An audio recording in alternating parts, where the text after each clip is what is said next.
जय श्री कृष्ण। महाभारत में द्रौपदी की कहानी एक महत्वपूर्ण घटना है। द्रौपदी पांचाल के राजा द्रुपद की पुत्री थी। द्रौपदी की विवाह पांचों पांडव से हुआ था और वह महाभारत युद्ध की एक प्रमुख वजह बनी। जब द्रौपदी की स्वयंवर हो रहा था, अर्जुन ने भाग लिया था और स्वयंवर के प्रतियोगिता जीत लिया था। माता कुंती के गलती के वजह से द्रौपदी को 5 पांडवों के साथ विवाह करना पड़ा। द्रौपदी समय समय पर 5 पतियों के साथ भ्रमण करती थी। द्रौपदी ने एक वर्ष के अंतराल में 5 पांडवों के एक पुत्र संतान को जन्म दिया था। इसी तरह द्रौपदी के 5 पुत्र हुए थे, लेकिन दुर्भाग्यवशत अश्वत्थामा ने महाभारत युद्ध के अंतराल में द्रौपदी के 5 पुत्रों को सोते समय वध कर दिया था। द्रौपदी महाभारत में एक चरित्र है जिस पर जितना वर्णन किया जाए उतना कम है। द्रौपदी से एक बार देवी सत्यभामा ने पूछा था कि बहन, तुम्हारे पति 5 पांडव तुमसे हमेशा प्रसन्न रहते हैं। मैं देखती हूँ कि वो लोग सदा सर्वदा तुम्हारा बस में रहते हैं, तुमसे हमेशा संतुष्ट रहते हैं। तुम मुझे भी ऐसा कुछ बताओ कि मेरे प्रभु श्याम सुंदर भी मेरे बस में रहे। तब द्रौपदी बोले, देवी सत्यभामा, ये तुम मुझसे किसी दुराचारिणी स्त्रियों के बारे में पूछ रही हो। जब पति को यह बात मालूम हो तो वो अपने पति के बस में नहीं हो सकता। तब देवी सत्यभामा ने कहा, तो आप बताइए कि आप 5 पांडवों के साथ कैसा आचरण करते हैं। देवी सत्यभामा की बातें सुनकर द्रौपदी बोली, मेरी सास माता कुंती ने मुझे धर्म न्याय बताया है। मैं सभी का पालन करता हूँ और सदा सर्वदा धर्म की शरण में रहती हूँ। जब जब मेरे पति घर में प्रवेश करते हैं उससे पहले मैं घर साफ रखती हूँ, समय पर भोजन कराती हूँ और मनुष्य हो या देवता हो या सजा धजा या रूपवान गुणवान कैसा भी पुरुष हो, मेरा मन सिर्फ पांडव के सिवाय कहीं नहीं जाता। पतिदेव के बिना अकेला रहना मुझे पसंद नहीं है। मैं कभी भी बुरी बात नहीं करती हूँ और ना ही बुरी जगह पर बैठती हूँ और किसी के भी समय असभ्यता से खड़ी नहीं होता हूँ। इसी तरह द्रौपदी ने देवी सत्यभामा को कई सारी बात बताई थी। अब प्रश्न आता है कि द्रौपदी 5 पांडवों में से किससे एक को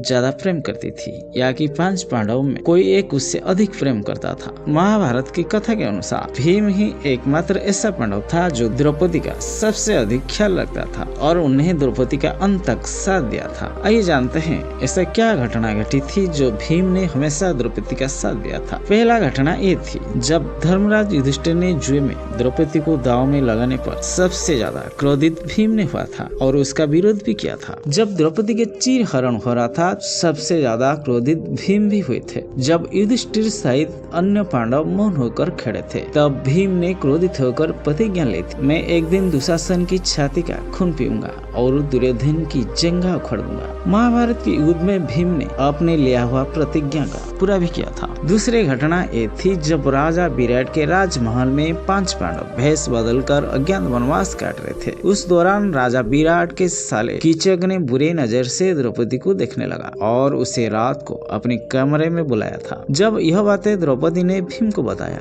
भीम ने कीचक का वध करने का संकल्प लिया था और भीम ने द्रौपदी के रूप बनकर कीचक के कमरे में पहुंच गए थे। जब कीचक ने द्रौपदी समझकर छूने की प्रयास किया, भीम ने उसे उठा के पटक दिया था और दोनों ने युद्ध भी किया। भीम ने आक्रमण होकर कीचक का वध कर दिया था। आइए जानते हैं तीसरी सबसे बड़ी घटना। जब 5 पांडव वनवास की सजा काट रहे थे तब दुर्योधन की जीजा जयद्रथ के बुरी नजर द्रौपदी पर पड़ी थी। उसने द्रौपदी पर जबरदस्ती भी की थी और उससे रथ पर लेने का दुस्साहस भी किया था, लेकिन उचित समय पर 5 पांडव घटना स्थल पर पहुंच गए थे और उसे बचा लिया था। भीम ने क्रोधित होकर जयद्रथ का बहुत पिटाई की थी। द्रौपदी के कहने पर भीम ने उसे सजा भी दी थी। आइए जानते हैं चौथी घटना। महाभारत के युद्ध समाप्त होने के बाद 5 पांडव सारे राजपाट परीक्षित को सौंपकर स्वशरीर स्वर्ग जा रहे थे। तभी उस कठिन यात्रा के दौरान भीम ने द्रौपदी के पूरे ख्याल रखा था। कई दिन यात्रा के दौरान 5 पांडव बद्रीनाथ में पहुंच गए थे। वहां से आगे बढ़े सरस्वती नदी को पार करना द्रौपदी के लिए अनेक कष्ट का सामना करना पड़ा था।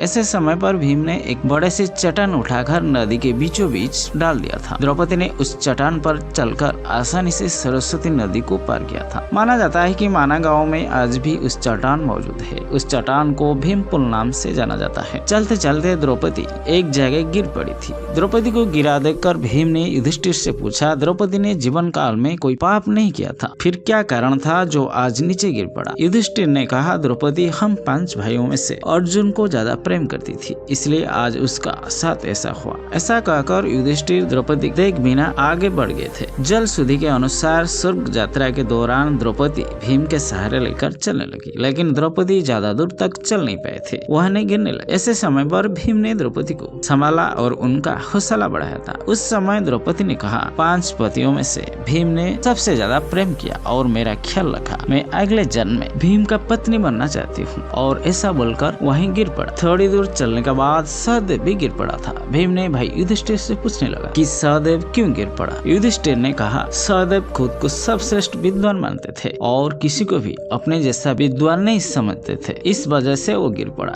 कुछ देर चलने के बाद नकुल भी गिर पड़ा। भीम ने पूछने पर युधिष्ठिर ने बताया कि नकुल को अपने रूप और सौंदर्य से अभिमान था, इसलिए आज ये दुर्दशा हुई है। थोड़ी दूर जाने के बाद अर्जुन भी गिर पड़ा था। भीम ने पूछने पर युधिष्ठिर ने बताया अर्जुन को अपने पराक्रम पर अभिमान था। अर्जुन ने कहा था, मैं एक दिन में शत्रुओं को नाश कर दूंगा, लेकिन ऐसा कभी कर नहीं पाया, इसलिए आज गिर पड़ा है। ऐसा कहकर युधिष्ठिर ने चलने लगे। थोड़ी दूर चलने के बाद भीम ने गिर पड़ा था। भीम ने गिरते वक्त युधिष्ठिर से गिरने का कारण पूछने लगा। युधिष्ठिर ने बताया कि तुम भोजन तो बहुत करते हो और अपने बल का झूठ प्रदर्शन करते हो, इसलिए आज तुम जमीन में गिरना पड़ा। ऐसे कहकर धर्मवीर युधिष्ठिर ने आगे चलने लगे। चलते चलते स्वर्ग में पहुंच गए थे। तो स्वर्ग लोक लेने के लिए स्वयं देवराज इंद्र अपने रथ लेकर पहुंच गए थे। धर्मवीर युधिष्ठिर ने भगवान देवराज इंद्र से कहा, मेरे भाई और द्रौपदी मार्ग पर ही गिर पड़े हैं, वो भी हमारे साथ चल कर आए थे, कृपा कर कुछ व्यवस्था कीजिए। तब देवराज इंद्र ने कहा, वो लोग मानव शरीर छोड़कर पहले से ही स्वर्ग लोक में पहुंच चुके हैं, लेकिन अब स्व शरीर स्वर्ग लोक में जाएंगे। इसका बाद भगवान इंद्रदेव ने धर्मवीर युधिष्ठिर को अपने रथ पर बैठाकर स्वर्ग लोक चल गए थे।